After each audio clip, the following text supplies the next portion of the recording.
የኢትዮጵያ ወታደራዊ አካዳሚ ሆለታ በሚገኘው የአካዳሚው ግቢ ያሰለጠናቸውን 71ኛ ዙር መተማ ኮርስ እጩ መኮንኖችን አስመርቋል። በምረቃ ስነ ስርዓቱ ላይ ንግግር ያደረጉት የጦር ኃይሎች ጠቅላይ ኤታማዦር ሹም ፊልድ ማርሻል ብርሃኑ ጁላ ኢትዮጵያ ፈተና ቢበዛባትም ፈተናን በመሰባበር የማለፍ ተፈጥሮ ያላት ሀገር ናትም ብለዋል። ምርቃቱን ስትከታተል የነበረችው መቅደላይ ደረጃ ተከታዩን ዘገባ ልካልናለች። ሆለታ የሚገኘው የኢትዮጵያ ወታደራዊ አካዳሚ ለ3 ዓመታት ሲያሰለጥናቸው የቆዩትን የ71ኛ ዙር መተማ ኮርስ እጩ መኮንኖችን አስመርቋል። በግቢው ማልደን የተገኘ ነው። እዚህ ስንደርስም እጩ መኮንኖቹ አስፈላጊውን ዝግጅት በማድረግ ወታደራዊ ሰልፋቸውን በመጠበቅ ሰልፋቸውን ይዘው ወደዚህ ወደ ምርቃት ቦታ ተገኝተው ነው እኛ የደረስነው። ከእናት ከአባት ቤት ወጥቶ እንዲህ ባለው ታላቅ ሀገር የማገልገል ሙያ ላይ መግባት ትልቅ ወኔንና የሀገር ፍቅርን ይጠይቃል። በርካቶቹ እጩ መኮንኖችም ይህንን አድርገዋል። ሀገርም በልጆቿ አምና ወደ መኮንንነት አሸጋግራቸዋለች። እንዲሁም ደግሞ በግዳጅ ላይ የነበሩና የስልጠና እድልንም አግኝተው ሀገርን በበለጠ ትጋት ለማገልገል የሰለጠኑ እጩ መኮንኖችም በዚሁ በዛሬው ዕለት ምረቃቸውን አከናውነዋል። ባሳለፏቸው የትምህርት ዓመታትም በከፍተኛ ዲሲፕሊን ትጋትና ታዛዥነት በመሆኑ ሀገር በምትፈልገው ደረጃ ብቁ ሆነው በዛሬው ዕለት ተመርቀዋል ሲሉ የኢትዮጵያ ወታደራዊ አካዳሚ ዋና አዛዥ ብርጋዴር ጀነራል ጌታቸው ሀብታሙ ተናግረዋል። ከተመራቂዎቹ መካከልም ከደቡብ ሱዳን፣ ከታንዛኒያ፣ ከሶማሌላንድና ከሩዋንዳ የመጡ መኮንኖችም ይገኙበታል። ኢትዮጵያ የታሪክ የክብርና የጀግንነት ምድር ናት። ህዝቧም ደግሞ በነጻነቱ በአንድነቱና በክብሩ በፍጹም የማይደራደር ህዝብ ነው።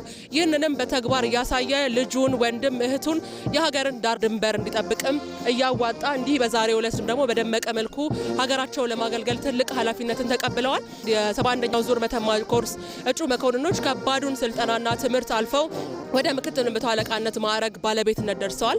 የኢፌዴሪ ጦር ኃይሎች ጠቅላይ ኤታማዦር ሹም ፊልድ ማርሻል ብርሃኑ ጁላ በምረቃ ስነ ስርዓቱ ላይ ዘመኑ በሚፈልገው መልኩ ፈተናን በመሰባበር ሰራዊቱን በቴክኖሎጂና በትምህርት እያበቃን ነው ሲሉም ተናግረዋል። ለተመራቂዎቹም በኢትዮጵያዊ ጽናት እንዲሁም ህገ መንግስታዊ ግዴታችሁን ተወጡ ሲሉም መልእክታቸውን አስተላልፈዋል። መቅደላዊት ለመረጃዎችሽ እጅግ በጣም እናመሰግናለን። ወደ ተከታዩ ዘገባ አልፋለሁ። የኢትዮጵያን ልማት የማይፈልጉና ጥፋቷን የሚመኙ ጠላቶች አሁንም የሀገር ውስጥ ባንዳዎችን መጠቀማቸውን የኢፌዴሪ ጠቅላይ ኤታማዦር ሹም ፊልድ ማርሻል ብርሃኑ ጁላ ተናገሩ። እነዚህ ባንዳዎች የተለያዩ ጥያቄዎችን ሽፋን በማድረግ ሀገርን እያቆራቆዙ በመሆኑ በፍጹም አንታገስም ብለዋል። ጠቅላይ ኤታማዦር ሹሙ ከሞኝ ደጃፍ ሞፈር ይቆረጣል፣ በሞኝ እጅ የዘንዶ ጉድጓድ ይለካል ብለው አባቶቻችን ካስጨበጡን ብሂል መማር የተሳናቸው የኢትዮጵያ ልጆች የጠላትን ተልዕኮ ተሸክመው አገራችንን ሲያደሙ ኖረዋል። እነሱ አልበቃ ብሏቸው ዛሬም ዓይን ባወጣ ባንዳነት ከጠላት ጋር እየሰሩ አገራቸው ብትፈርስ ግድ በማይሰጣቸው ደረጃ ተረባርበዋል። የፖለቲካ ጥያቄና የህልውና አደጋ አለብን የሚል ጭንብል ለብሰው የጠላትን ብሔራዊ ጥቅም የሚያስጠብቅ ኢትዮጵያን የሚያዳክም ከተዳከመች ኢትዮጵያ የስልጣንና የሀብት ፍርፋሪ የሚጠብቅ ባንዳ በዝቷል።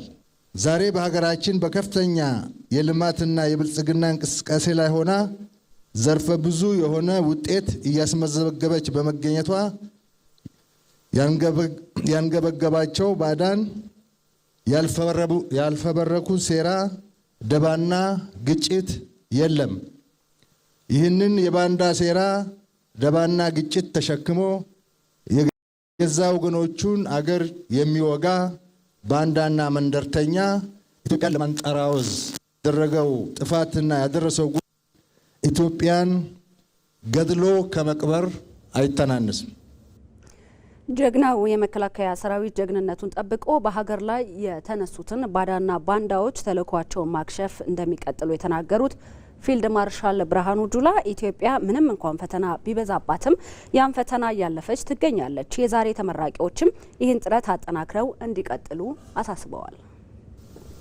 ጀግናው አርበኛና የአገር ፍቅር እሴት ባለቤት የሆነው የመከላከያ ሰራዊት እየወሰደ በመጣው አገርን የማዳን ተልዕኮ ጠላት ባይመክት ኖሮ ሰራዊቱ የኢትዮጵያ ሰራዊት ባይሆንና ልፍስፍስ ኃይል ቢሆን ኖሮ ባዕዳንና ባንዳዎች ለኢትዮጵያ የደገሱላት ጥፋት የሀገርን ሕልውና የሚያጠፋ አደገኛ ድግስ ነበር።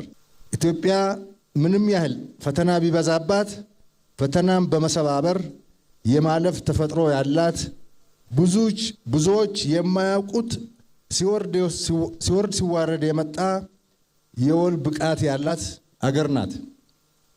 በዚህ ዘመን የኢትዮጵያ ፈተናን በመሰባበር የማለፍ የወል ብቃት ብቻ በቂ ስለማይሆን ያለንን ተፈጥሯዊ ብቃት በሰው ሀብት ልማትና በቴክኖሎጂ ወደ ላቀ ደረጃ ለማድረስ በትምህርትና ስልጠና ተቋማት ላይ ብዙ ሰርተናል።